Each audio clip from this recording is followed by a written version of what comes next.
Practice one. Opening remarks, raise your hand and we'll get a mic to you. I was told not to hit the mic. I'm sure I'll do that at one time or another.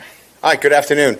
Practice one, we try to split it up 9 periods inside, just for acclimatization purposes and keep the volume intensity as we ramp up here in camp. And then, our guys, trained outside all summer, so we were very confident in their ability to go back outside and, acclimatize, which they did, and got some good teamwork, 7-on-7. You guys were there for it, guys and gals. Good work today. I thought, the realistic expectation is that, there's a number of veterans back here that, they're able to, recognize and understand the way to prepare in relative terms practice, right? The way I wanted practice to go last year at this time, we were teaching them how to practice. So, there should be that expectation that, you come into practice one that guys know how to do the things that you expect to prepare the right way, and I think by and large that happened today. And then there's some young guys that are trying to figure it out, stay up, don't pull a teammate down on the ground, run out, keep your helmet on, pay attention to detail, all those things. But that will come. That's part of our job in teaching and making sure that it's getting done the right way. Protocols, procedures, I know we listed those to you relative to practice. We're opening up, another additional practice to you. I think we're going to have 10 access points for you in practice. That should give you a lot of chances to evaluate and put the starting lineups together, both offense, defense. Make sure you email me once you guys put that together, so I'm in the loop. And then, we'll be transparent with injuries. We thought it was important, given the nature of what's going on today, out there relative to reporting and gaming, that we wanted to make sure that we were transparent with injuries, not putting any pressure on anybody here to guess who's in, who's out. So we came up with a protocol and procedure that's similar to what the NFL does relative to reporting injuries. So we'll do that twice during the week, so you'll have a good sense of who's in what state. And then, we get to Saturday, if somebody was doubtful, we'll give you available or unavailable. The only caveat would be if somebody gets sick, we'll give you a sickness update as well. So those are some of the, guide rails relative to what we're doing, this camp. Obviously, the recent news is the health concern of Coach Lindsey. He is obviously, I'll stand by the statement that we released, and we'll stick with that. But we had to make some changes for hopefully just the immediate here. And that is that John Jancic, who was our special teams and outside linebacker coach, will move to the defensive line position. And then Bob Diaco, who is a senior analyst for us, will take over special teams and the outside linebacker position. Both of these are trusted and valued coaches that have had opportunities to work with me at multiple stops along my career, so I know them well. And will do an outstanding job for us in the preparation of our players going through camp. So, our thoughts and prayers are with the Lindsey family. So, with that, we'll open it up to questions. Brian, here, Wilson, the Advocate. Do you have a timeline? And Wilson, congratulations on the ESPN award, well-deserved. It just means that you're young. And we're all envious. Great work and congratulations. Thank you, Brian. Do you have any timeline or expected timeline about Jimmy, when he might be back with the team? Really don't. It's really in medical hands at this point, and we're trying to stay updated. We'll probably get another update sometime today. Coach, during the one-on-one drills on the indoor, looked like the receivers are really getting the better of the secondary, I guess. Just what do you see as far as that battle? Is that typical for one-on-one drills? Because there's no pass rush, and really, it's a really good takeoff question for us to really kind of when we observe these drills, we talk to the defensive backs about the deficit that they have in this particular drill, so they don't get frustrated. Because there is no pass rush, there is no clock, right? They're playing man-to-man on a field that's 53 1/3 by 120, right? They have the whole field, and the receiver can do whatever he wants out there. So it's so important that they understand that the drill is really about their technique. It's not about a winner or a loser in that drill. So it's so important that technique is at the front of their mindset when they go into that drill. So we're really looking at that more than anything else. In the first couple of drill reps, we had safeties that had their eyes on the quarterback. You certainly can't do that in a one-on-one drill. It becomes a man-to-man drill. And so you're teaching that along the way. So the observations are right, but in the way you have to look at it is a slanted drill for the offense, and it's really built on the technique for the defense. Coach, right here, Dylan Sanders, 24/7. The young guys at tight end seem to be doing a lot. What can you say about Markway and Pimpton and using their athleticism? Yeah, I mean, you see Pimpton out there. He's a big body guy that has soft hands. Was my first, glimpse at him out there. And, he's certainly, if you watch tempo, he had a hard time getting lined up. But that's on us. We got to figure out how to get him lined up. Maybe just put him in one position and go, because he certainly has the tools. And that's kind of what we thought. And he's much bigger. He's up to about 245 pounds already. When he got onto campus, he was, I think, 222. So he's done a great job of taking care of himself and doing the right things in nutrition. So, yeah, he looks good, and Markway's moving much better. He's leaned up, much more agile, because he's a big body guy that can help us. I think we've really built the depth there at the tight end position that we needed around Taylor. So I think it's going to be a good group.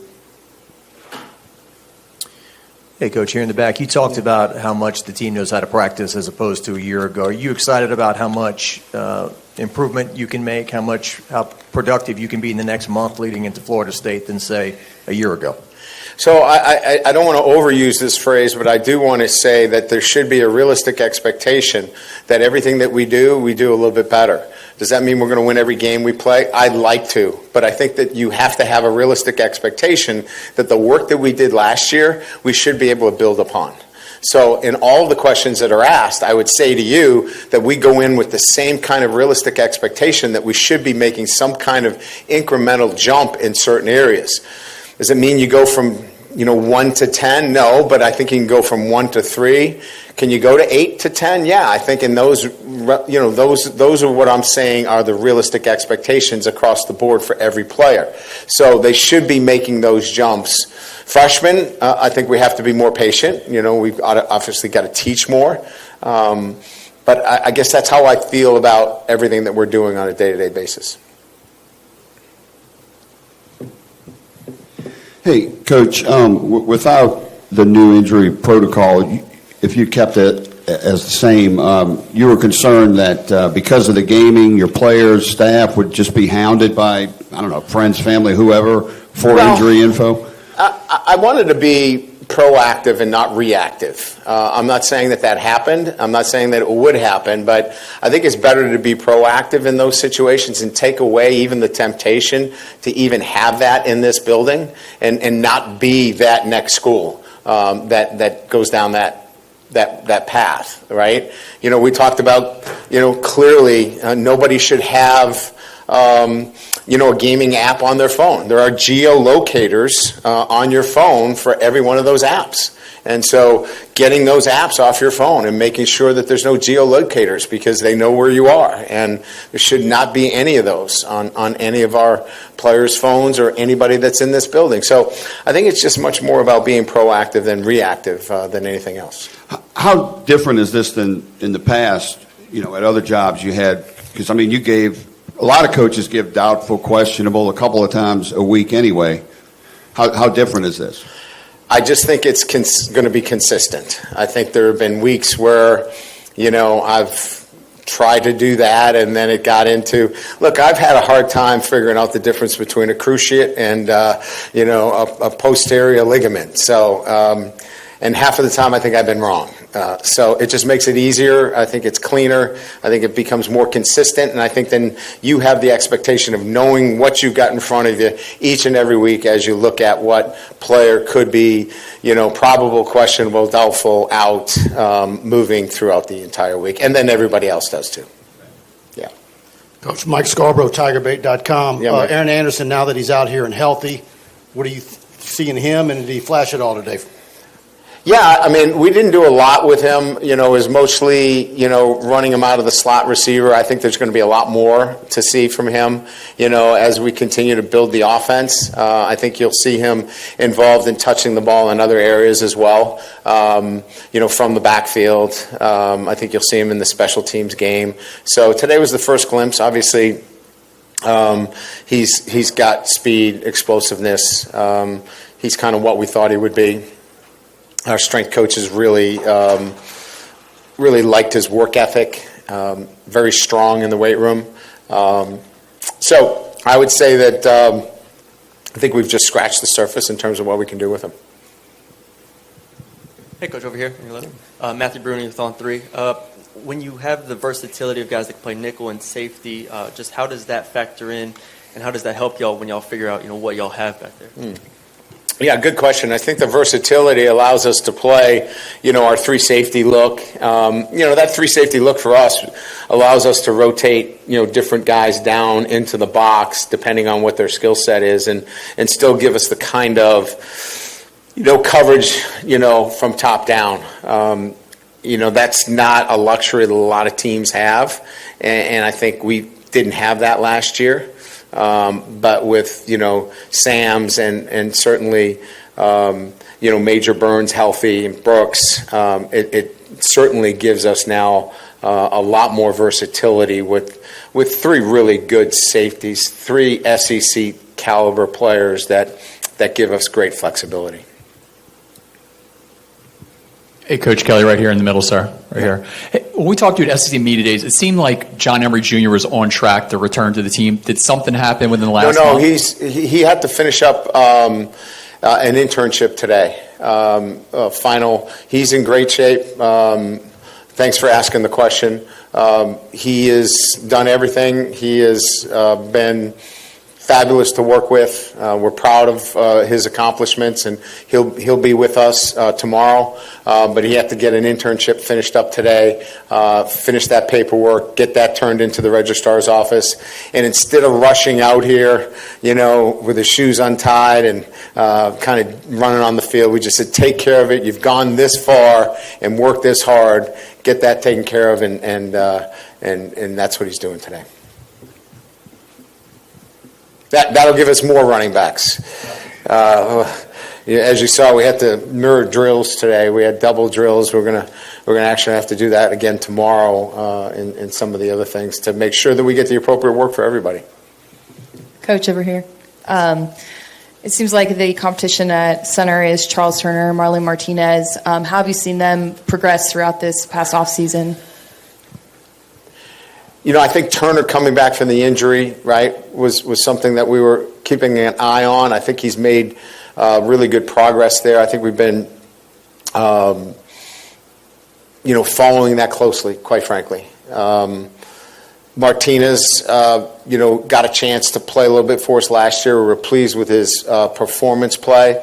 He needs to continue to work hard on his weight. We want to make sure that, from a weight standpoint, he stays vigilant there. We can't have him get too far outside some of the parameters we put on him, but he's working on it every day.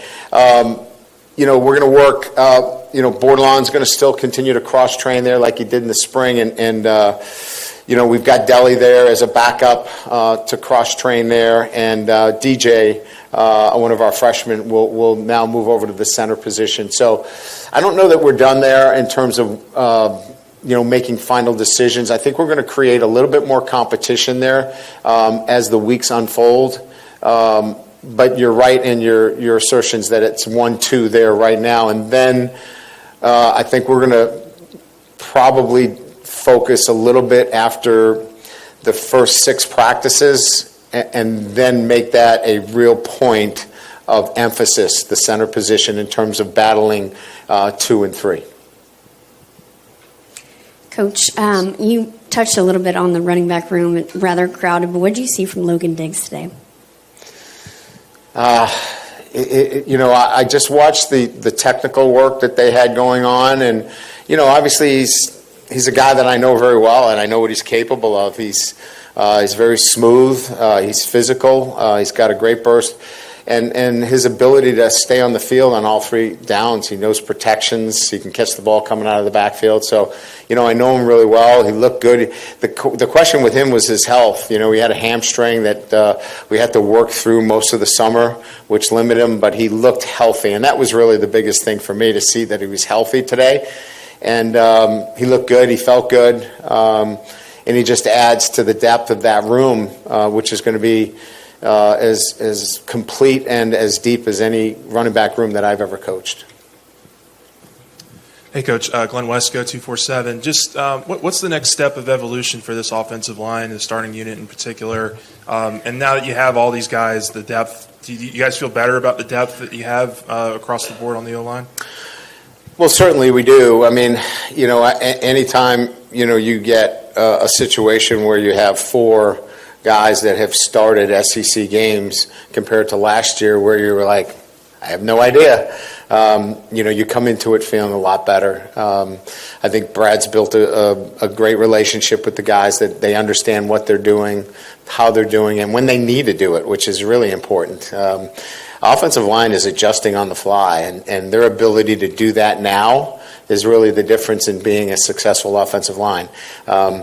Everything happens after the snap, and these guys now have adjusted to the point where they can handle things on the fly. I think it'll be an interesting deal, right? I mean, we're going to have to see some of these young guys. We're not going to throw them in there with the first group right away, but it'll be similar to the evolution of our freshmen last year, where we gradually brought them along and then they took over some positions. You may see that happen again in camp. We're going to give them a little time. I don't really like to set a depth chart the first 6 practices. I like to let the guys kind of go out there that we're starting, and then let's see how this competition takes care of itself. But I think there could be potential battles on that offensive line. Hey there, in the middle, Brett Martell with AP. See, when in the new injury report, you mentioned a similarity to the NFL. Of course, all those teams follow the same rules. So, 2 parts. One, would you like to see more uniform injury reporting rules across major college football? And second, when there isn't, and you're having to come up with your own, how do you weigh the benefits of being proactive versus, maybe some coaches? You keeping opposing teams in doubt or whatever about who's playing? Yeah, I've been doing it for so long, 33 years. I don't know that I've ever went into a game and go, whoa, we got an upper hand today. I didn't know he was playing, or I did know he was playing. I just think it's overrated. I think you're preparing during the week for what you expect. I mean, I can't tell you how many times that we didn't know a particular quarterback was playing and the other guy. You got to adjust on the fly. So I think it's much ado about nothing, and I think we angst over the littlest things that don't really affect the game, and we make too much of it. I don't want it to be a situation where it causes something to the point where somebody loses their job or somebody loses eligibility. To me, that's a bigger issue than, well, we got a tactical advantage today because we found out he was playing. I mean, I'm not going to say it's silly, but let's have a protocol. Here's the procedure. Here's what I'm going to follow. Here's what we're going to do. And it probably took me too long to come to this realization as well. Coach, has time for 2 more. Hey, Coach, right here. Shea Dixon with On 3. What is a position group that last year you probably started today as a worry and this year might be a strength?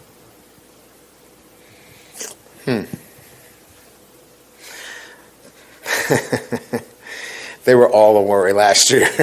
Honestly, I didn't know, where. I mean, I think if you said to me last year, where's the potential strength, I probably would have said defensive line, right out of the gates, and possibly wide receiver, right? This year, I would say that, strengths would be returning veterans on the offensive unit, like having returners on that side of the ball, and veterans on defense. I think the strength of this unit is returning SEC players, guys that have played football, SEC football, on both sides. So I don't know that there's one particular position where I go, well, that we're just, we're better than everybody. Playing in this league requires more than just athleticism. You have to have the talent, don't get me wrong. But you have to know how to play this game for 4 quarters in the SEC. You have to play it the right way. If you play it the right way for 4 quarters, you can win a lot of games in this league. But you need experience. And I think we have experience, and I think that that's going to be the strength of this football team. Yeah, Brian, right here. The way you use Neighbors in the bowl game, they kind of really open your mind to how much you can expand his role, the different things he can do. Are you saying I had a closed mind? Is that what you're referring to? Maybe so. Yeah. I think, when you get into bowl games, you tend to have a little bit more of that, throw everything at them, kind of mentality. I don't know that you always kind of carry that into the season. I think you kind of go back to who you are and how you want to do things. But let's face it, he's going to be a featured player for us. And we featured him in the bowl game. So does that mean he's going to throw the ball 3 or 4 times? Probably not. But he will be featured differently than he was featured last year. So I think yes and no in answering your question. You're going to see more Malik Neighbors featured in a manner that you didn't see last year. But I don't know that we'll have the kind of repertoire that we had in the Cheez-It Bowl. It was the Cheez-It Bowl, was it? Well, yeah, but I think they added another Cheez-It Bowl, so I don't know if it's still the Cheez-It Bowl. I think there's like Cheez-It Bowl.